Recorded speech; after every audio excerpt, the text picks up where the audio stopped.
I did factor in cost of living. So being the poor, broke graduate student is a trope that we're all familiar with, but I think some areas lend to that trope more strongly than others.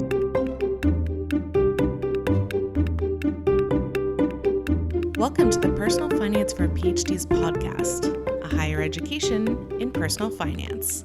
I'm your host, Dr. Emily Roberts. This is Season 10, Episode 8, and today my guest is Dr. Erika Moore Taylor, an assistant professor at the University of Florida and the founder of More Wealth. When Erika started her PhD at Duke, she had $65,000 of student loan debt, which she committed to paying off before her graduation. One of the strategies she used that made the biggest impact was to serve as a resident advisor, thereby eliminating her housing expense. Erika shares how her money mindset fueled her motivation to achieve her debt repayment goal and how she's now pursuing financial independence and early retirement. If you want to be inspired to set an audacious financial goal and also plot your path to achieve that goal, I highly recommend joining the Personal Finance for PhDs community at pfforphds.community. There are numerous courses, webinar recordings, and ebooks to help you figure out what financial goal to pursue right now, for example, repaying student loans versus investing, and how to go about it. Just to take some examples that relate to today's subject, I recently recorded a set of 4 workshops for the community, 2 of which are titled Whether and How to Pay Off Debt as an Early Career PhD and How to Uplevel Your Cash Flow as an Early Career PhD. These workshops teach frameworks and strategies for pursuing goals like the ones Erika set during grad school and actually can guide you for years and decades post-PhD as well. Best of all is the community aspect of the community. There's a forum available 24/7 to which you can post your questions and prompts, and I host a monthly live call for discussion and Q&A. We've spent a lot of our live call time in recent months discussing homeownership, investing, and career and life transitions. But of course, any financial topic is welcome.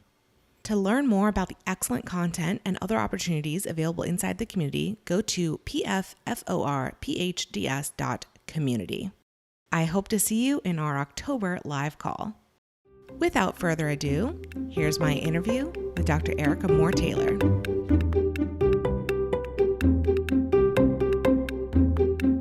I am absolutely thrilled to have joining me on the podcast today, Dr. Erika Moore Taylor. She is actually an assistant professor at the University of Florida, and she finished her PhD in 2018 from none other than the Department of Biomedical Engineering at Duke University, which is the same department that I graduated from 4 years earlier. So we did overlap, I think, a little bit. But Erika is joining us today to tell us an incredible debt repayment story from her time in graduate school, as well as giving us some updates on what she's been up to since she defended. So Erika, it's a real pleasure to have you on. Welcome, and will you please tell the audience a little bit more about yourself? Yes, thank you so much for having me, Emily, or should I say Dr. Roberts. It's nice that we have that connection from Duke. And as you said, after I left Duke, before I got to Duke, I started thinking about finances and basically used my time at Duke to understand and learn my own personal finance mindset, as well as what I wanted my journey to look like. And since then, I've been fortunate enough to start my position at the University of Florida, but also start a company focused on personal finance and financial literacy. So I think that's all I want the audience to know about me so far. That is awesome. We're going to talk so much more about that. So let's take it back, rewind to when you were getting out of undergrad and starting graduate school. What was your financial mindset like at the time, and what did your finances look like at that time? Yeah, so taking it all the way back to, I think it was 2012. This was the year before I started graduate school, and I was fortunate enough to do an internship in Boston. And I was kind of bored during the internship, and so I took up personal finance. And I started reading books about personal finance because I realized that if I graduated on time from my undergraduate institution, I'd be graduating with $65,000 worth of debt. So in 2013, when I started my graduate program at Duke, I had the mindset of being shackled and weighed down with debt. I was very concerned about debt because I knew that no matter what I did after graduate school, that debt would follow me. It would be with me like a shadow that I couldn't shake. And so it scared me because I felt like I had done the right moves in graduating and surviving undergraduate and getting into grad school, but I hadn't made the right financial moves. So my mindset was scarcity. And that it's so interesting to me that student loans in particular provoked that scarcity mindset. By the way, did you have any other debt at that time aside from the student loans? I didn't, but when I first started grad school, I bought a car for about $13,000 or $14,000. So then that added to my debt. So the fear amplified. I think that some people have, I don't necessarily want to say like they feel casually about their student loan debt, but especially when you're going straight from undergrad into grad school, like you never entered repayment. So maybe the pain of the student loan repayment was not upon you logistically, although it was still there like psychologically. And so some other people I think are just a little bit more maybe dismissive. And I say this, I'm talking about myself. I was very dismissive about the student loan debt that I had from undergrad. It was less than yours, but I was just like, oh, it's subsidized. I'm going into grad school. It'll still be deferred. No big deal. Yes, I did know on the other side of graduate school that I would have to pay it off, but it did not bother me psychologically. So why do you think you had the view that you did instead of just feeling a little bit more comfortable with it? Yeah, I think I had the view that I did because I knew I would have to get a job afterwards. And before I entered grad school, I had a job at a daycare working about $7 or $8 an hour. And I had never seen $65,000 in my bank account. I had never seen $65,000 in a job that I could work. And so the fact that I had that much debt was alarming to me, like you said, psychologically, because I had never secured a job that earned that much. And so I, again, was operating in scarcity, saying like, well, if I have this much debt, I need to pay it off because, I don't know if I will be able to pay it off. I didn't know, how much money I'd make in a job setting and using my degree. And so I was just motivated by that number, by the sticker shock, I think, price of my undergraduate degree. And that really motivated me to pay it off. So starting in grad school, can you share with us, did you have any savings or any kind of assets at that time? And also, what was your stipend when you started?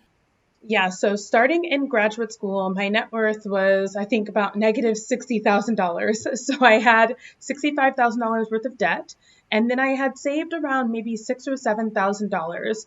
I saved that money because I knew I would need to put a down payment on my car that I would need to buy in North Carolina. It's not really public transportation friendly. So I knew that I needed a car as a vehicle. And then I saved a couple of other $1,000 for a down payment on securing the place that I was going to rent. So first and last month's rent, as well as, a security deposit. So I had, maybe $6,000 or $7,000 in my checking account. I was fortunate enough to secure the National Science Graduate Research Fellowship, GFRP, and that set my stipend, I think at the time, around $32,000 a year. Yeah, fantastic. And 3 years of guaranteed funding. Yes. That's awesome. And so actually, I want to rewind for a second because having won the NSF GRFP, you, I would imagine, had your selection of graduate programs. So why Duke instead of a different program? Yes, that's an excellent question. And you're right that the securing the NSF GRFP, you're kind of hot on the market, so to speak. So lots of schools will take you, even if you didn't even apply to the school. Thankfully, I had already been encouraged to consider Duke because of my graduate research advisor who had just recently moved there. But specifically, when I was making my list and considering what schools or programs I would attend, I did factor in cost of living. So being the poor, broke graduate student is a trope that we're all familiar with, but I think some areas lend to that trope more strongly than others. So I kind of eliminated going to Boston or going to San Francisco, even going to San Diego, where there are very strong biomedical engineering programs, but where the cost of living would make it extremely challenging to live independent of my stipend. Additionally, I eliminated any program that had to add on top of the NSF GFRP to meet the standard of living. So that's something that I don't think a lot of people know. The NSF GRFP is already above the average stipend in most cases, but in some schools or programs where the cost of living is so high, they have to add on top of that. And so I was like, that means that even if I'm making above average, that's still not enough to cover the cost of living in this area. So I eliminated those, which is how I landed at Duke. I'm really glad you brought that up. I was thinking, maybe you're looking at, 32K everywhere. And then, oh, wow, it's an easy choice to go to Durham over, Boston or San Francisco or something. But even knowing that you were going to get a supplement above that, that's really great that you consider that as well, because you're right. Like if you look at the median cost of living in Durham, I'm pretty sure for a single person, it's still below 32 or even below 30 maybe at this point. I haven't looked at the data super recently, but I know that when I was there, I did look at the living wage database from MIT. I think when I started Duke, my stipend was $24,000 because I was getting the base stipend from the department. But I believe the living wage was something like $19,000. And so it was well above that number for a single person. That is not the situation when you go to these more high cost of living cities, but also just graduate programs that don't pay super well. Duke pays fine for its base stipend, as far as I'm aware. Okay, so I'm glad we're seeing how intentional you were when you were going into the selection of graduate school. Now we're going to go back to where you were. You're entering graduate school.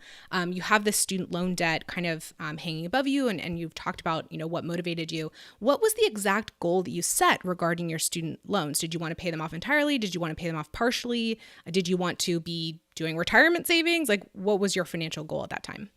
This is a great question, Emily. And I love this because it does break down where my mind was. So I had two buckets of student loans. The first were my own personal federally secured student loans. The second bucket were Parent Plus secured federal loans. And my parents made it very clear that I was expected to pay back both of those. So they were not going to pay back the Parent Plus loans.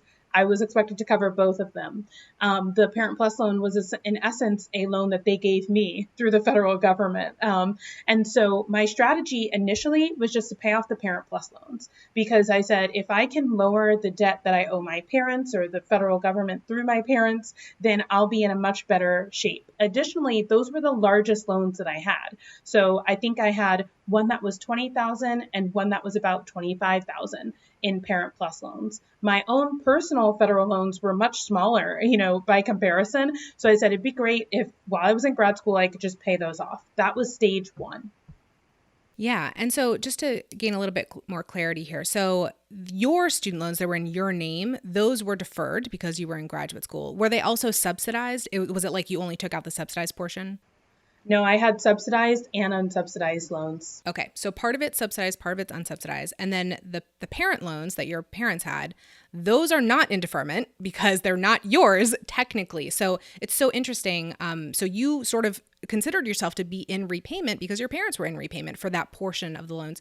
Do you remember what that minimum, like the minimum payment that they had to make that you were trying to make for them was when you started? Yeah, so actually because I am the obsessive person that I am, I made a massive spreadsheet, which is something that I recommend to anyone who's in debt, right? Making a spreadsheet of every single loan, all of the interest and all of the, what the minimum payment is. So at the time, just for my Parent Plus loans, not my unsubsidized personalized loans, the payment was around $250 a month. Okay. The interest rates were low, so it wasn't that high of a number. Okay, so let's sort of progress in time through graduate school. What did you start doing during graduate school because I know you did, how did you increase your income? You're already on the NSF GRFP, but I know you did even more to increase your income.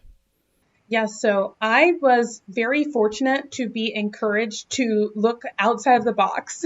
And so when you look outside of the box, you start thinking about what are the most expensive items in my budget and how can I eliminate or dramatically reduce those? And for most people, the most expensive item is where you live. And so I applied to be a graduate resident at Duke, which is a very awesome program. I highly recommend it. If you're in grad school, look in to see if your university has a graduate resident program, because it allowed me to connect better with the undergraduate community, but most importantly, it allowed me to live for free. And so I applied and was awarded that role. And the first year was very challenging, but I served as a graduate resident for 4 out of the 5 years of my PhD. That was one major prong. Yeah. Wow. So you completely eliminated your housing expense. That's incredible. And I'm actually thinking, did that role play a part in your subsequent faculty applications? Like, did that come up at all later on? Was it an asset, I guess, on your CV is what I'm asking.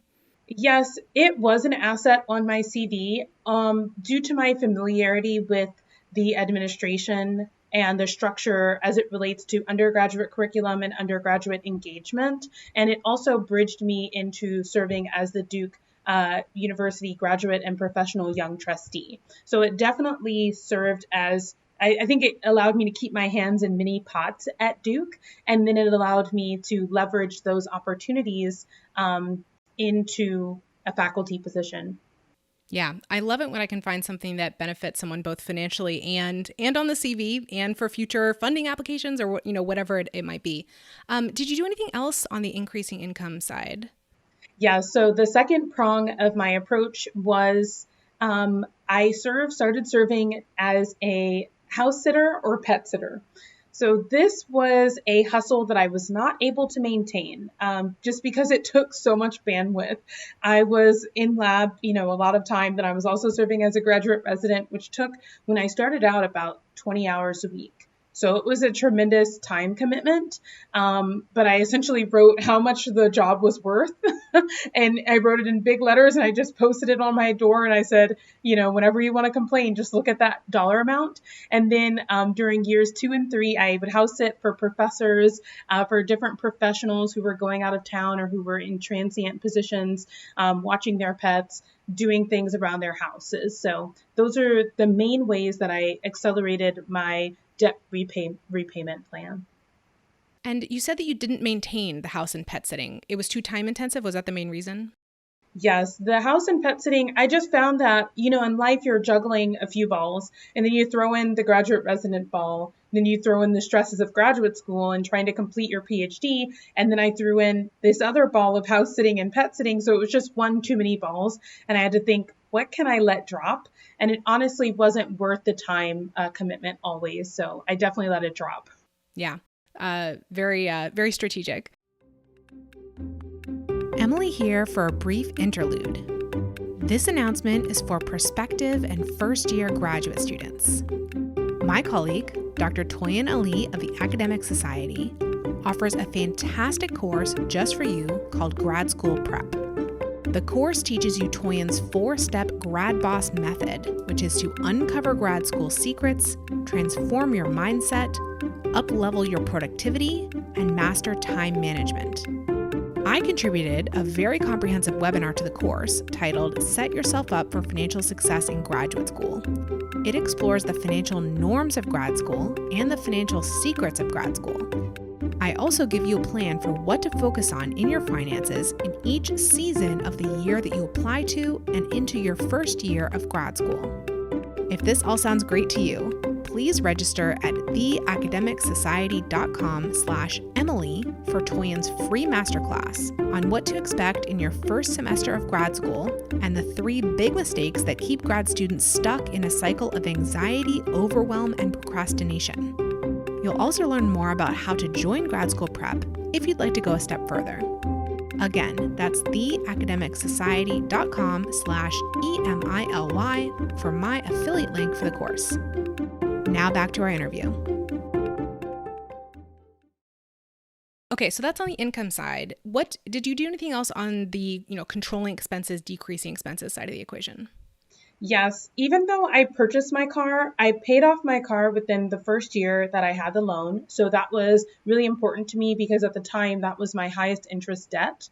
And then I actually didn't drive that much because I didn't want to pay for maintenance of the car. So I think I got my oil changed about every 12 to 18 months. And because I drove that infrequently, I would, get a ride with friends, or I would just walk to a location, or I would take, some of the commuter trains into downtown, commuter buses, into downtown. And so I basically decreased my use of the car. And then also my friends know I'm pretty cheap or frugal as a person. So I ate out a lot, but I strategically ate out. So part of the graduate resident job comes with a food stipend. And so I would have meetings or hang out with friends, but it'd be on campus where I could use my meal points. And then also a part of the role was also facilitating community development. So that meant ordering food. And so I would go to the events because that was part of my job. But if there were leftovers, I would take that food and that would be lunch for the week. So I reduced my food expenses and I reduced my transportation expenses. Yeah, I think the taking leftovers home from events is very, very classic grad student. I think a lot of people are employing that strategy, but you combined it with the, oh no, I have a job that actually pays me to eat on occasion. Okay, so let's then jump ahead to the end of graduate school. What was your balance sheet at the time? How did you do against these student loans? Yeah, so by the end of graduate school, I had completely eliminated my student loan debt, my Parent Plus loans, and my personal loans. And I had, I think it was still around $6,000 or $7,000 saved. Okay. So positive net worth. Yeah, complete debt elimination. That's amazing. Congratulations on achieving that goal. And obviously to pay off $65,000 of debt during graduate school while on a graduate student stipend, it's an amazing, amazing accomplishment. If the listeners are interested and you want motivation for your own debt repayment journey during graduate school, I did actually do an interview back in season 1 with Dr. Jenny Rinker, who also went to Duke, who also had the NSF GRFP. And she also paid off, I think it was, in the low 60s, $1,000 of student loan debt while in graduate school. She had a different approach than yours. I think she was like a major side hustler, whereas you went this like RA route. They both can work fantastically. So really happy to have that. And actually also from season 1, there's another example of an interview I did with an RA, and he also had amazing benefits associated with his resident advisor position. So, okay, I still want to think about you back in 2018 when you defended, you've conquered the student loan debt. Would you have done it again the same way? I would do it again the same way because the skills that I've learned through the process of accumulating that debt and then paying it off are now with me today. So I apply them in different ways, but I think showing that I could be disciplined over that, what at the time seemed like a massive amount of debt to me, has transitioned my discipline in so many different ways. So I'm grateful for the experience. Sometimes you kind of need to be slowed down or you need to learn a lesson. So I look at my student loan debt as the lesson that I needed to learn. And then I just try to apply those skills in many different ways. I feel like, so when I finished my PhD, like literally like when I passed my defense, like finished my PhD, I had this feeling, a very expansive feeling of I can do literally anything. I can conquer any mountain like in front of me. I felt that way a couple other times in my life, but in the financial arena, I don't know if I've had that. But did you have a moment like that? Like with the last payment that you made, did you feel, you had these insights and so forth? Can you tell us about that? Yeah, when I made the final payment, it was kind of anticlimactic. And maybe this is the scarcity mindset in me, but I have sisters who and family members who had been working and contributing to their retirement accounts. I hadn't done any of that. I was just focused on eliminating debt. And so I was like 27, I think, when I defended, no, 26 when I defended. And I was kind of like, okay, now I'm really behind because I don't have any retirement savings. So it kind of just clicked, gears from debt repayment to retirement savings. And it wasn't quite as, I think, momentous as I would have hoped. Well, I hope that now you can give yourself the credit for like overcoming that mountain of student loan debt under the circumstances that you were in during graduate school. $65,000 if you have an MD and, you're finally in your, big girl MD job, then that's not so big of a deal. But to do it on a graduate student stipend is incredible. So give us then an update on what has been going on for the past 3 years. You have your, full-time permanent position. You have switched your focus within your financial goals. You mentioned earlier that you had scarcity mindset. Are you still dealing with that? Is that something you felt you've separated from? Give us an update there. Yeah, so after I graduated, as I said, my mindset switched from debt repayment to retirement savings because at that time I had immersed myself more within the financial literature and within this personal finance field, and it's booming, right? You have your podcast, you have so many additional resources that just weren't available when we were going through grad school. And so just immersing myself more into that, I found financial independence and the concept of saving a lot earlier on in life so that retirement savings or savings in general could pay for the lifestyle that you wanted. And so you could separate your work from your income. And so that's my goal now. I've switched gears. I'm totally, 1000% forward and moving towards financial independence. Not to say that the job that I have at the University of Florida is the job that I will, quit once I reach retirement or reach financial independence. But I think the security of having the money saved is what really drives me now. So I am very much so in a scarcity mindset still, I think, which is unfortunate, but it's hard to overcome. Yeah. And I think it sounded like you coming into graduate school, you were already in a scarcity mindset and it had to do with the student loan debt and so forth. But I think even people who didn't have that kind of mindset usually come out of graduate school with it. I certainly did. I didn't have one, I don't think, going in, but by the time I finished, I had developed one. And I just think it's really common within academia and something that I love to talk about on the podcast to figure out how do we move beyond this like sort of financially damaging, not only literally, but also psychologically like experience of graduate school. So I'm really glad to hear that you now have like another financial goal and another focus. I'm not an adherent of the FIRE movement, but I certainly listen to a lot of people who are. And I know on the Choose FI podcast, they talk about getting back to zero or back to broke as like a big financial accomplishment. So that's what you did during graduate school. And then you can, move forward really from a position of strength, like from there. Is there anything else you want to tell us about like sort of what your life looks like now financially? Yeah, so I got married, which has been an interesting journey. I think it's been fun, but I love talking about finances, so I immersed that immediately into my relationship.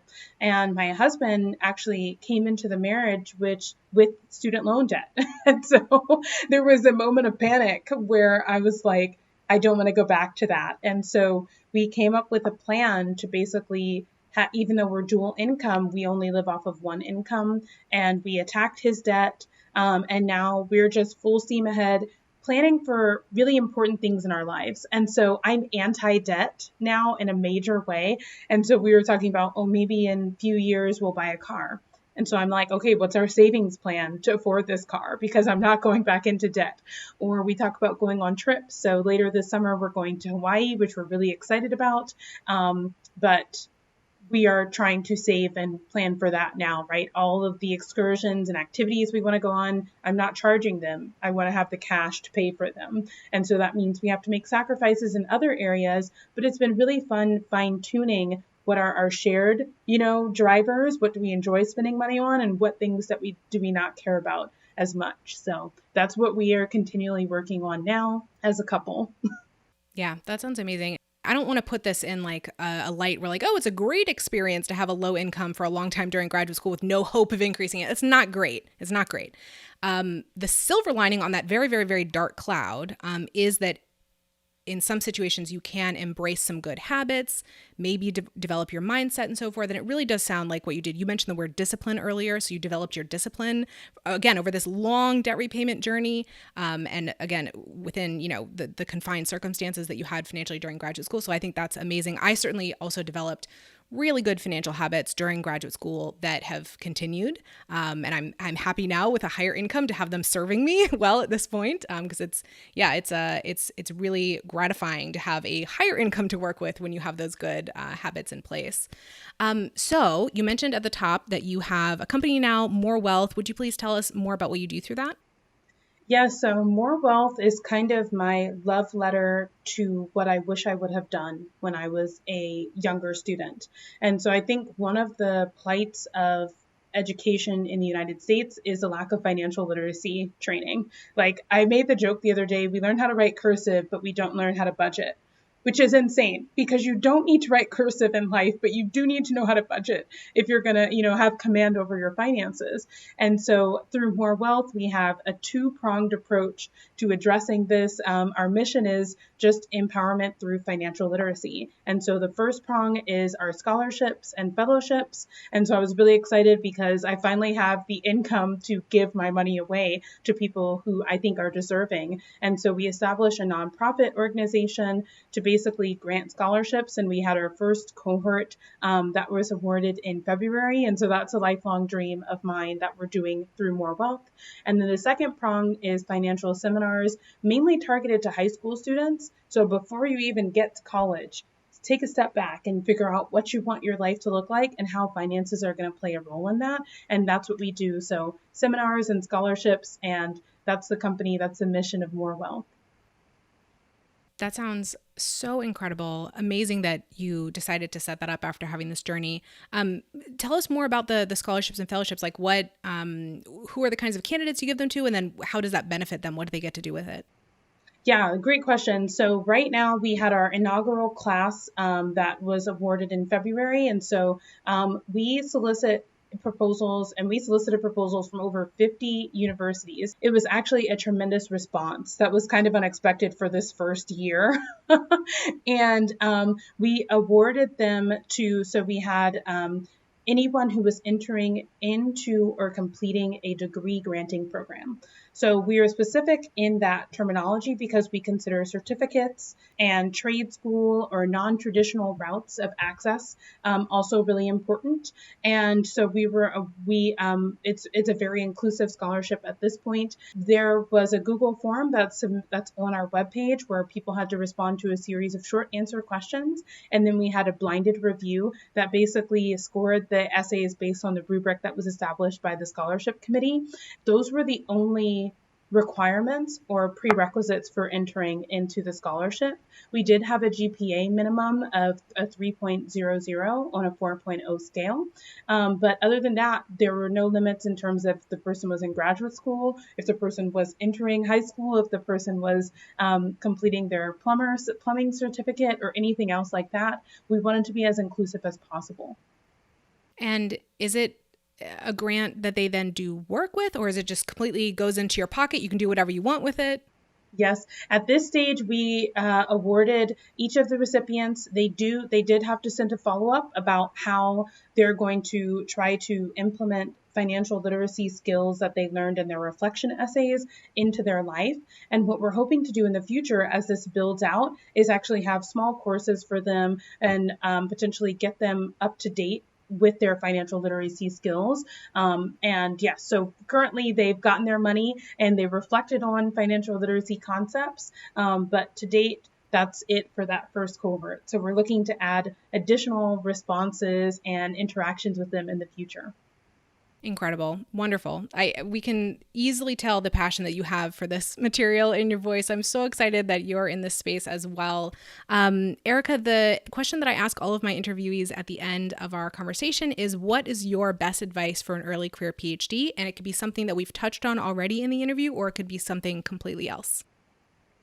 Yes, I love this question, and I love the responses that you've gotten in the podcast so far to it. So I'll echo what a few other people have said, which is to say that the advice that I have for you is two-pronged. If you have debt, understand what your debt is. Generate a spreadsheet. Get clarity on that debt. It's so important to do now than just ignoring it. And I know it's hard because you're like, I live in denial. It's the best, it's the best. Ignorance is bliss. But getting clarity on your debt really can inform what lifestyle you need to live in the future and what lifestyle you want to live and how your finances interact with that. The second piece of advice, if you don't have debt, contribute to retirement savings account. This is something I wish I would have done. I didn't have a lot of extra money, but I know that there were opportunities that I passed up because of ignorance and because of fear for how to interact with a Roth IRA, for example. And so you can never get back time. And so while you're in grad school, I really recommend just contributing to a Roth IRA if you have any extra money. Absolutely, absolutely. Totally co-sign each of those pieces of advice. Wonderful. Erika, thank you so much for this wonderful conversation. And I hope that the listeners will find you after this. What is your website? Yes, my website is morewealth, MOOREALTH.org. And you can also just email me or find me on Twitter. My handle is at Dr. Erika, ERIKA, Moore, MOORE, and then you'll find more information there. Wonderful. Thank you again for joining me. Thank you, Dr. Roberts.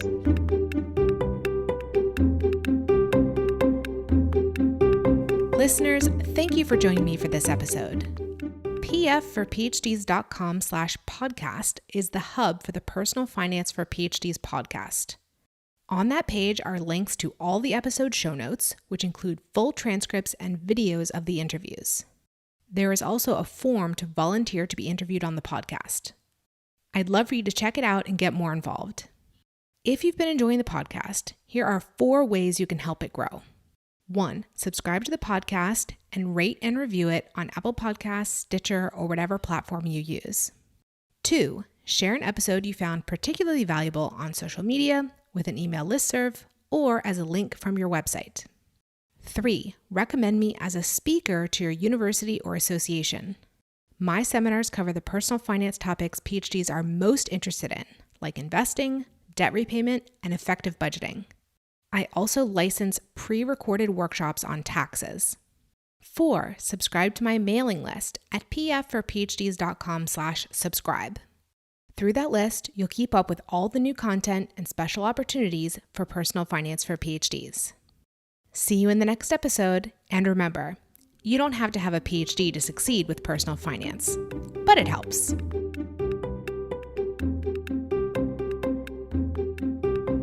The music is Stages of Awakening by Poddington Bear from the Free Music Archive and is shared under CC by NC. Podcast editing by Lourdes Bobbio and show notes creation by Miriam Ock.